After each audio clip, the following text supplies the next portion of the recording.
Okay guys, let's begin with the discussion of the questions on conic sections. First question says, if the common chord of circle C with center at 2, 1 and radius r and the other circle is the diameter of the second circle, what is the value of r? Talking about circle C, center is given to you as 2, 1 and radius is r, so the equation will be x minus 2 whole square plus y minus 1 whole square equals r square. Simplify this, you get x square plus 4 minus 4x plus y square plus 1 minus 2y minus r square equals 0, which eventually gives you x square plus y square minus 4x minus 2y plus 4 plus 1, that is plus 5, minus r square equals 0. This is one equation of circle 1, and then this is the equation of circle 2. Equation of common chord, you know it is given by S1 minus S2 equals 0. This is S1, this is S2, so let's write it down. X square plus y square minus 4x minus 2y plus 5 minus r square minus x square minus y square plus 2x plus 6y and minus 6 equals 0. So x square y square minus x square minus y square, then you have minus 4x plus 2x, which gives you minus 2x, minus 2y plus 6y, which gives you plus 4y, and plus 5 minus 6 gives you minus 1 minus r square equals 0. Or you can write it as 2x minus 4y plus 1 plus r square equals 0. Now if this is the diameter of the second circle, it is given to you that the common chord is the diameter of the second circle, definitely it is going to pass through the center of the second circle. If this is the equation of the second circle, its center very clearly is 1, 3, so this is going to actually pass through the point 1, 3, so the 1, x equals 1 and y equals 3 is going to satisfy the equation of this line. So what are you going to get is 2 into 1 minus 4 into 3 plus 1 plus r square equals 0. Fine.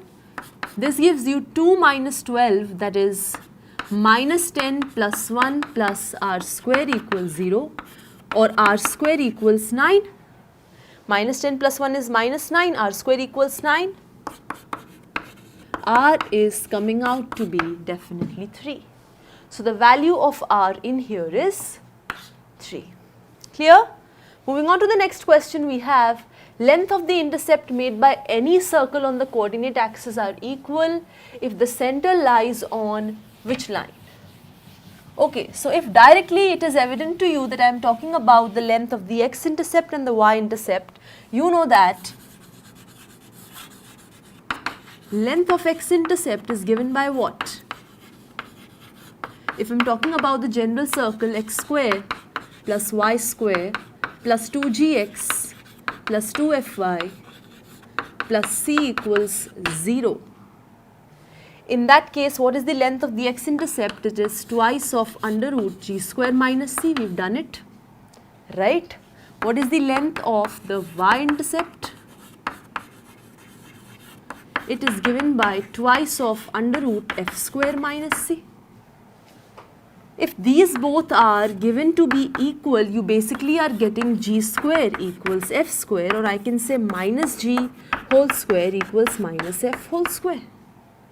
So what is the equation? It is nothing but x square minus y square equals 1, right? Equals 0. This is x square equals y square, talking about the locus.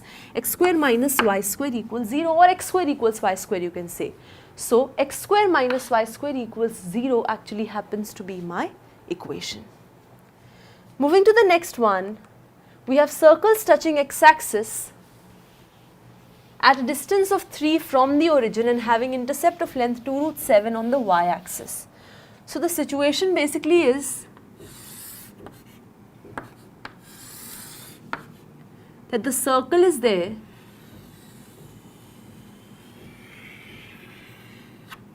which is touching x-axis at 3 units, and these are 2 points 0, y1, 0, y2.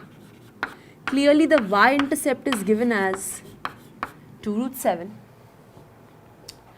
If I am talking about the center will be obviously 3, k. Fine.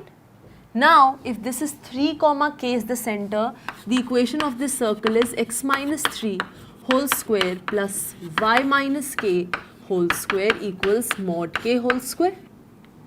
Right? I can get the same circle like this. Fine. So here, this particular circle is basically touching the y-axis at 0, y1 and 0, y2. Right? If it is touching 0, y1 and 0, y2, first of all just simplify of basically if this circle is passing through the y-axis at 0, y1 and 0, y2, this implies y1 and y2 satisfy what? What do they satisfy? In place of x you put 0, in place of y you put y1, in place of x you put 0, in place of y you put y2. So they are going to satisfy 0 minus 3 whole square, which is 9, plus y minus k whole square equals mod k whole square, which is 9 plus y square plus k square minus 2ky equals mod k square. This gets cancelled. You have y square minus 2ky plus 9 equals 0. Both y1 and y2 are going to satisfy this equation, right?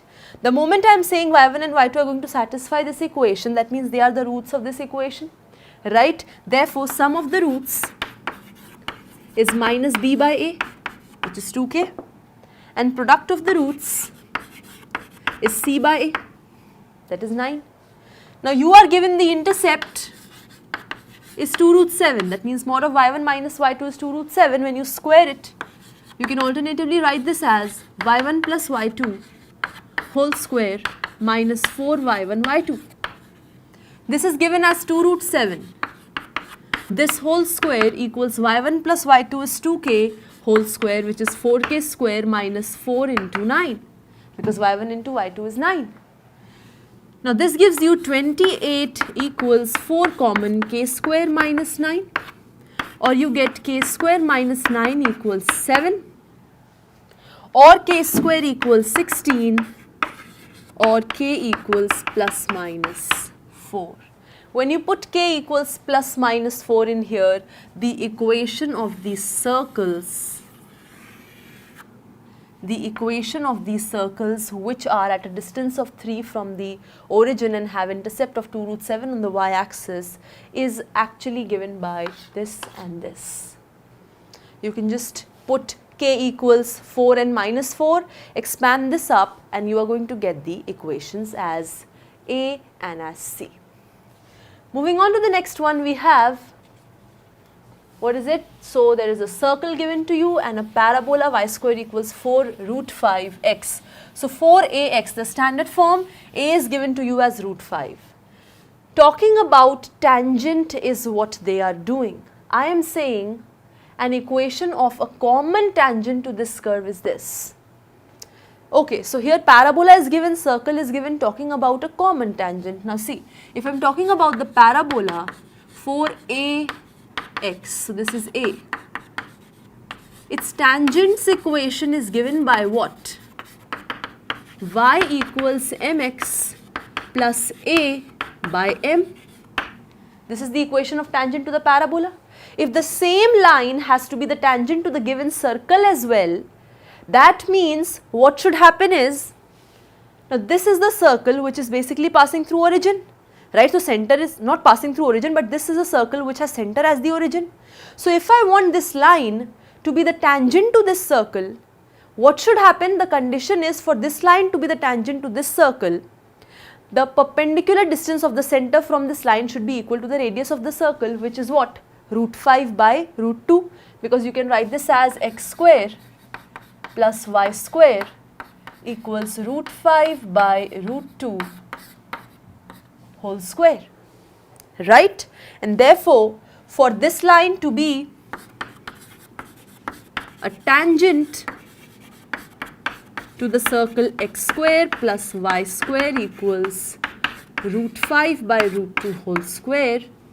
What should happen is perpendicular distance of this line from the center should be equal to the radius. That means mod of m into 0 minus y, so 0 plus root 5 by m whole upon under root m square plus 1. Right? This should be equal to root 5 by root 2. Clear? This is going to give us the exact condition on m, which is going to make the tangent to the parabola also a tangent to the circle. So you get root 5 by m. So this is root 5 by m into root over m square plus 1 equals root 5 by root 2. Square both sides obviously, or you can just do this, that root 2 is equals to m into root over m square plus 1. Root 5 gets cancelled out. When you square, you get 2 equals m square plus 1. So this gives you m to the power 4 plus m square minus 2 is 0. Okay? You can write this as y square plus y minus 2 equals 0. When you find out the value of y, you get minus 1 plus minus root over 1 minus 4 into minus 2 whole upon 2. This gives you minus 1 plus minus 3 by 2, which gives you what? Minus 1 plus 3, that is 2 by 2, that is 1, and minus 1 minus 3, that is minus 4 by 2, which is minus 2. I know y is coming out to be 1 and minus 2, but y is actually m square, and m square can never be negative. So therefore you get m square is 1, and therefore m is plus minus 1. If m is plus minus 1, the equation of common tangent is going to be y equals x plus root 5 and y equals minus x minus root 5. So yes, y equals x plus root 5 is one of the equation of common tangent to the parabola and the circle. And also y equals mx plus root 5 by m is their common tangent, then m is going to satisfy this equation. So yes, m is plus or minus 1, which definitely satisfies this equation, and therefore both are true.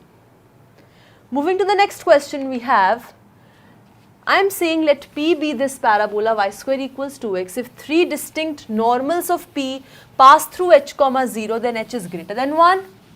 And if h is less than equal to 1, then exactly one normal of P passes through h comma 0. For this, you should be aware that this is the standard equation of the parabola y square equals 4 into a into x. Equation of normal is given by what?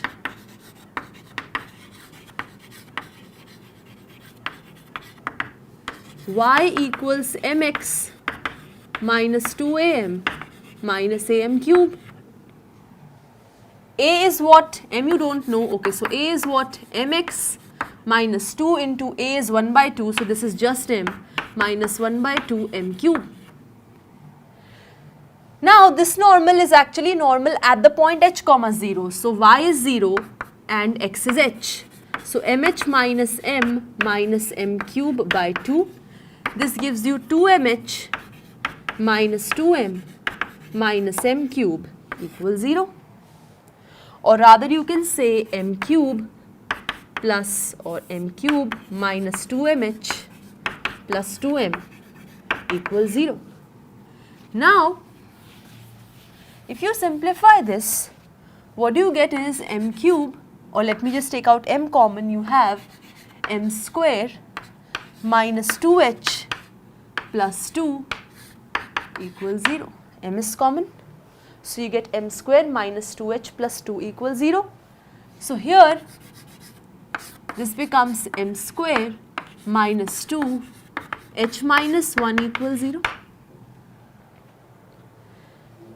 Now for this particular equation to have three distinct real roots,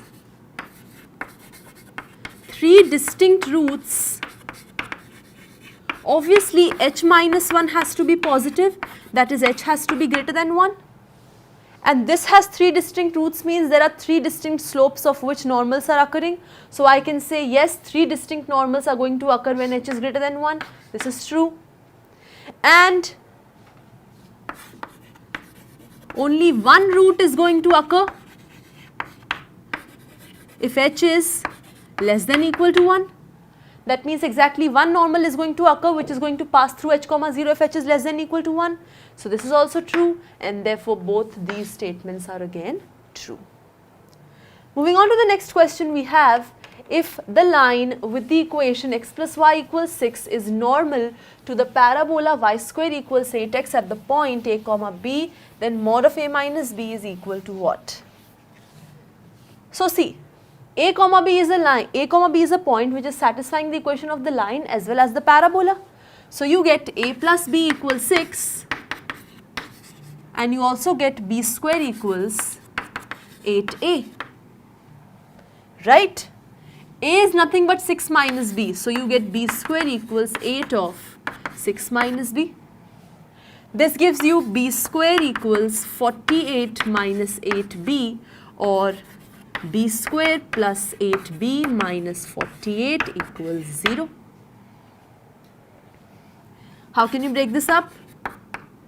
B square plus, or let me write, minus 12b plus 4b, or plus 12b minus 4b minus 48 equals 0. Right, because 12 into 4 is 48 and 12 minus 4 is 8.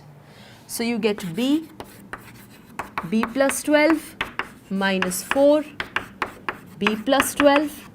Now you know that from here you are getting factors as b minus 4 and b plus 12.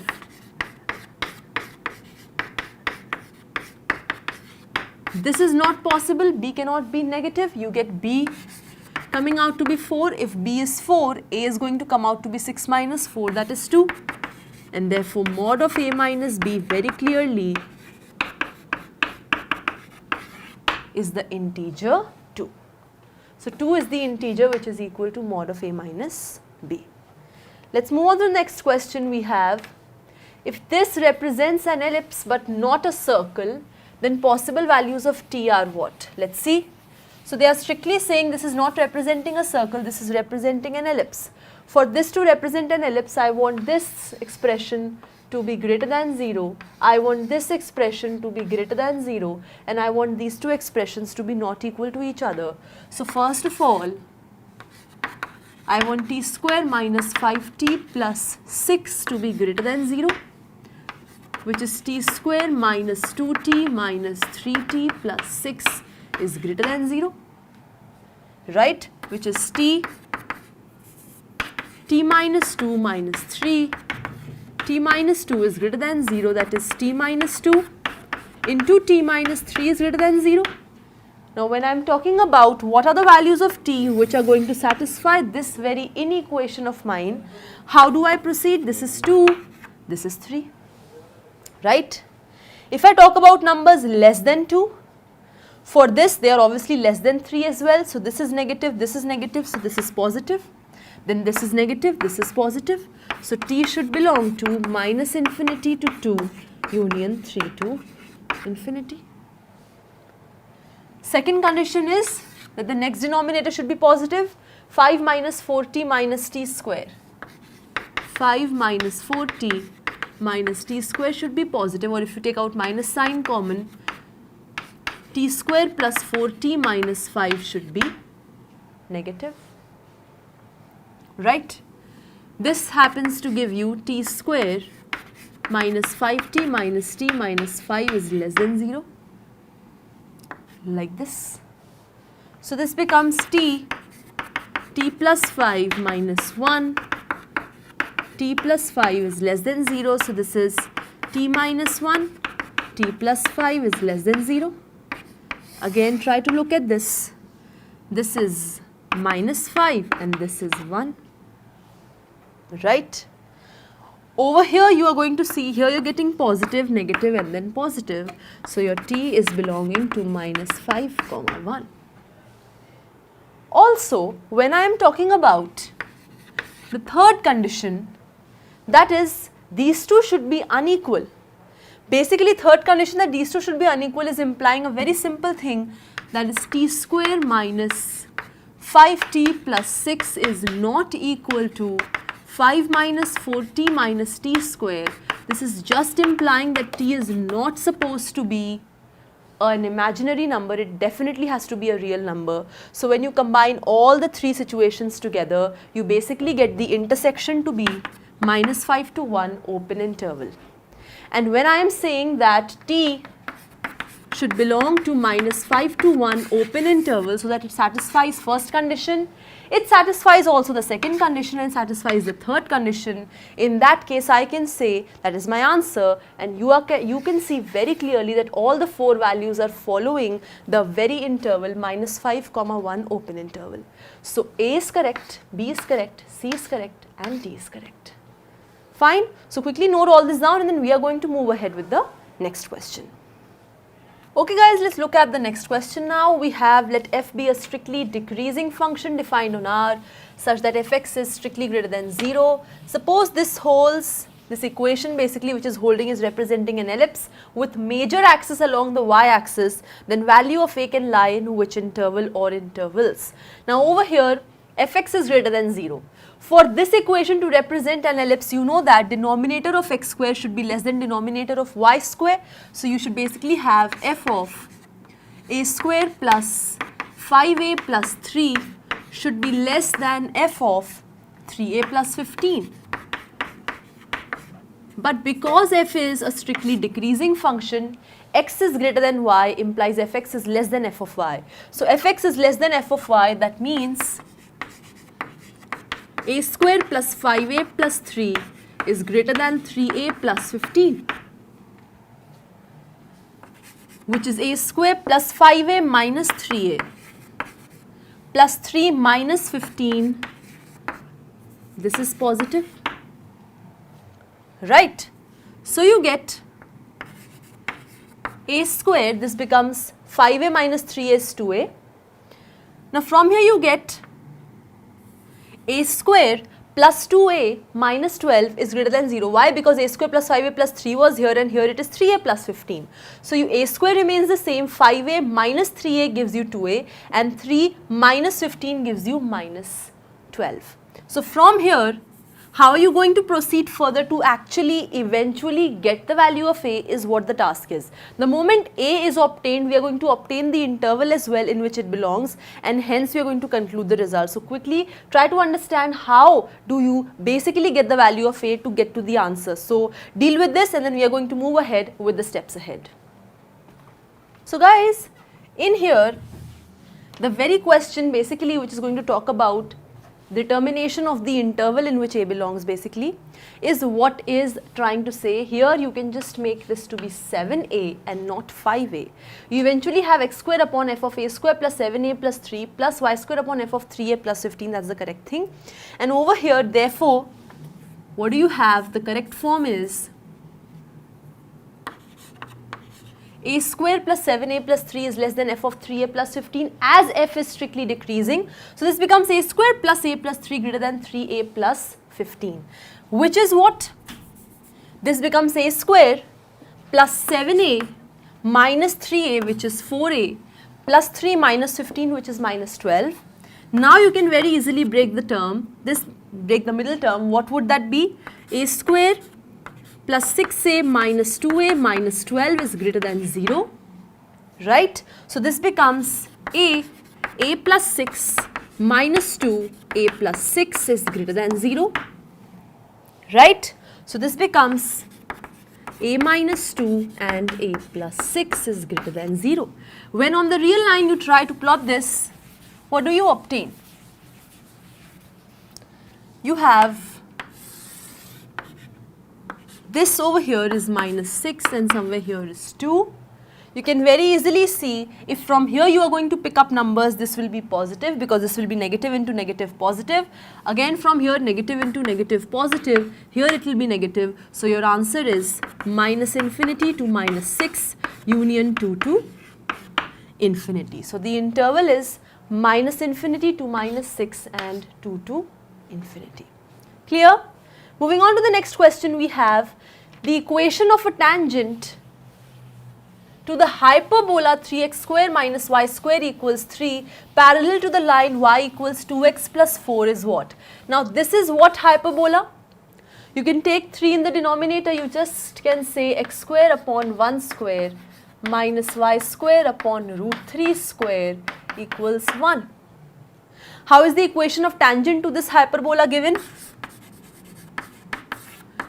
The equation of tangent to this hyperbola is given by y equals mx plus c, where c equals a square m square minus b square. Now the tangent is given parallel to this line. Parallel lines have same slopes. Slope over here is 2, right? It is actually minus 2 by minus 1, so it is 2. Slope is 2, that means m is 2. A square is what? 1. And b square is what? 3. So c comes out to be a square into m square minus b square, which is 1. So c is basically 1. So y equals, m was 2, 2x plus 1. Right? C equals, or I can say c square equals a square m square minus b square. That is the correct thing. So c square comes out to be equal to 1. So c comes out to be plus minus 1. So 2x plus 1 and y equals 2x minus 1.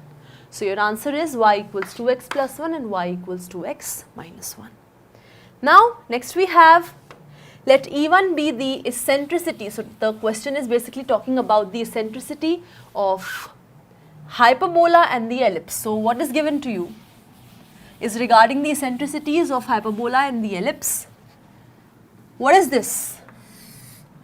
This is basically x square by 16 minus y square by 9 equals 1, which is very clearly a hyperbola.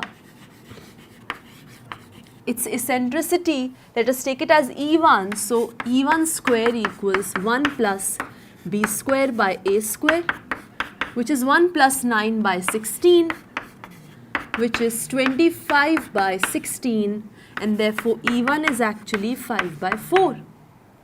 Talking about the next, we have 16x square plus 9y square equals 144, which is again x square by 16 but plus y square by 9 equals 1, which this time is ellipse. And if I take E2 as its eccentricity, I know that E2 square equals 1 minus b square by a square, which is 1 minus 9 by 16, which is 16 minus 9 by 16, that is 7 by 16. Fine. Now we need to match stuff. So E1 square plus E2 square. E1 square plus E2 square. E1 square is 25 by 16 and E2 square is 7 by 16. This comes out to be 32 by 16, which is 2. So basically A gets mapped to R. Clear? Then you have E1 square upon E2 square. So E1 square upon E2 square, that is 25 by 7, and your answer is that B gets mapped to S. Then it is E1 square minus E2 square. Let's see. E1 square minus E2 square, 25 by 16 minus 7 by 16. So you get 18 by 16, that is 9 by 8. So your answer is that C gets mapped to P. And E1 minus E2 square. What is E1? E1 is 5 by 4 minus 7 by 16. This is E1 minus E2 square. What is this? 20 minus 7, that is 13 by 16, that is Q. So D gets mapped to Q. Clear? That's how we apply all the concepts related to circles, parabola, ellipse, hyperbola to the questions. So practice them very nicely. That's it from my side. Thank you.